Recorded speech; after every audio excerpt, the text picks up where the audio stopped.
فرد أفراد بالشجاعة دي حقوق بني آدم إجرام وإنه عليا مركب ورطة توبة إلهي وقوم هذه وأهل إلهي سبحانه وتعالى يا مهلا وافجي أرنك كلا هوية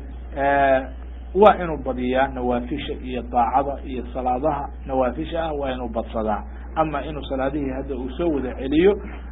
سيدة صحيحة وحوية لغا مرة بصلاتين هذا دي أسود عليه ساتيا إن شاء الله تعالى رجحا علماء القاركود يرادين هدي او ترين كرو انتي صلاة كتكتي وين سوود عليا هدنا وحويه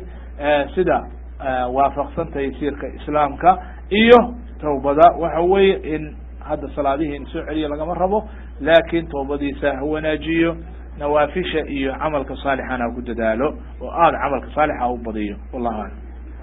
جزاك الله الشيخ سائل كان وحلي وحنا إن لا يرى القرآن كأرض جعل مركب أي شيء قرت صوبي وكلام القرآن كأي فضينا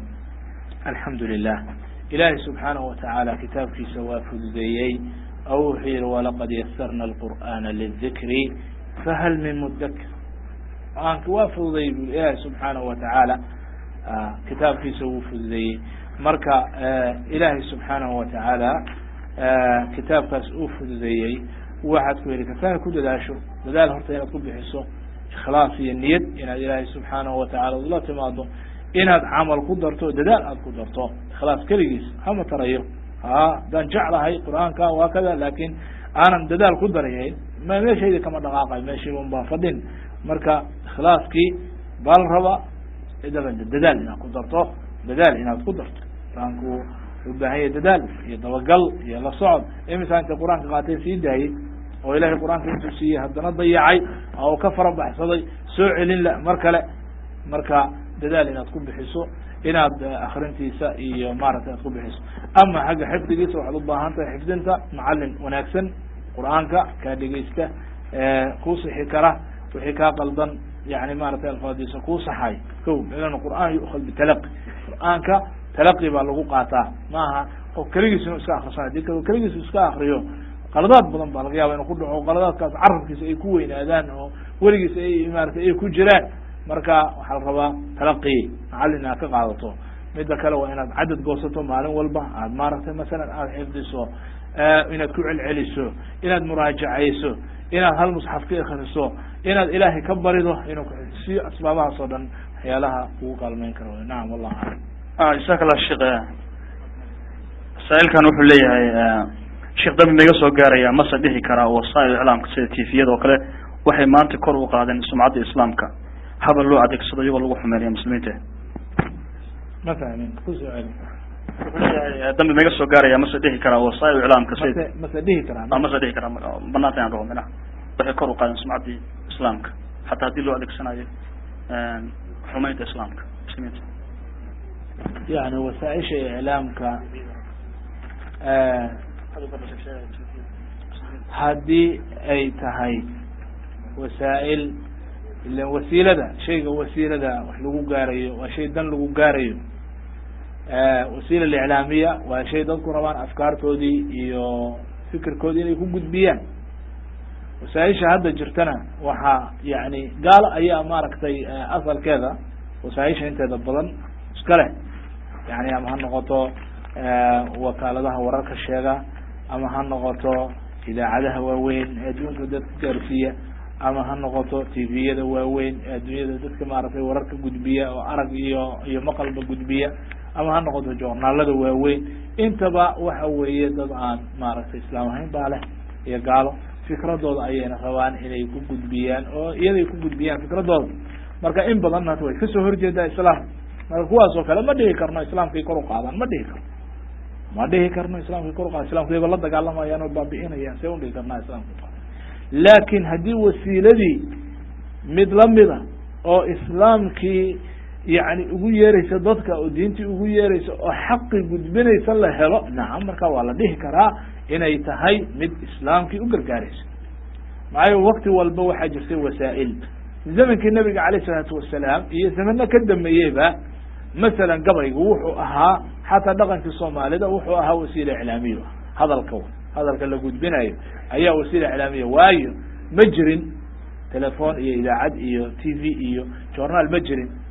مركا reerka ninka gabayaaga le gabay reerka ninkaasaa gabyaya qanaabishaasu sii daynaya wuu ridaya reerka kaleu ku ridaya dadka kaleu ku ridaya waxa laga yaaba dagaalo inay kiciso waxaa laga yaabaa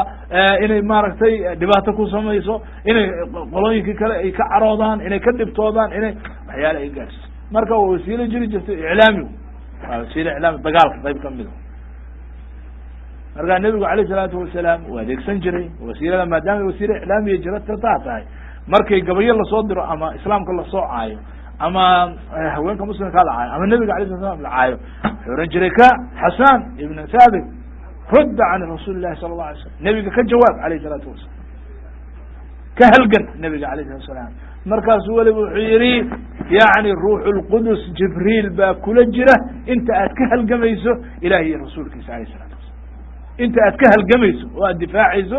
adigana jibriil baa kula socda ruux lqudusi maca jibriil baa markaa quraysh wuxuu dhihi jiray la dhaca gabayga oo ku caay gabayga ku caay uhjuhum quraysh leanno gabayga wuxuu kaga daranya bu falaaraha la tuurayo kaga daran yahay maanta wuu ka daran yahay iclaamku wuu ka daran yahay maanta falaaro iyo sawaariikh buu ka daran yahay maanta maskaxda dadka baa la qabsanaya maskaxda baa dadka lagala dirinaya maa sawaarikh keliya ma wixii la rabaa lagaa dhaadhicinaya haddaan halkaasaan iska joognaa dad baan xirxiranahay dad baan meel ugu xirannahay waxay rabaan bay noo sheegayaan waxay kalena nooma sheegayaan marka wasaa'il اliclaam khatarteeda ayay leedahay walacala muxaadarooyin baa jiray laga jeediyey shirkii sweden lacala inaad maaragtay muxaadaradii sheekh mustafa oo kaleeto sheekh mustafa xaji ismail harun oo kale ina dhegeystaan lacala ina tufiid wallahu aclam jazaak allah insha allah taala labadan su-aalood ayaan kusoo gabagabaynaynaa su-aasha hore waxay leedahay teleefanada maskaxda lala galo maxay diintu ka qabtaa mase banaan tahay inaan musqusha ku hadlo su-aasha labaadna waxay leedahay ma banaan tahay in qur-aanka ilaahay oo shidan lagu dul hadlo alxamdu lilah ama su-aasha hore oo telefon anigu hadda musqula la galay ma garanayo wax ku xiran waayo hadde magaca ilaahayna marka korkiisa kuma yaalo qur-aanna kuma duubna waxna kuma jira marka ma arkayo anigu wax maaragtay cilada oo meesha ku jira ama musqusha oo lagu hadlo aadaabta kamid ma laysat min alaadaab aadaabta islaamiga ma ah musqusha naam arrinka ku saabsan muxuu ahaa qur-aanka oo lagu hadlo arrinkaasu sax ma ilahi subxaanahu watacaala wuxuu leeyahy waida quri'a alqur'aanu fastamicuu lahu waansitu qur-aanka haddii la akriyo in lagu akriyo laydinku akriyo dhegeysta ansitu oo dhuuxa dadkii mushrikiinta ahaana iyaga ayaa laga wariyey qur-aanku inooga sheegay oo ay yihaahdeen waqaaluu laa tasmacuu lihada alqur'aani walgaw fi walgaw yani buq ku kaciy buq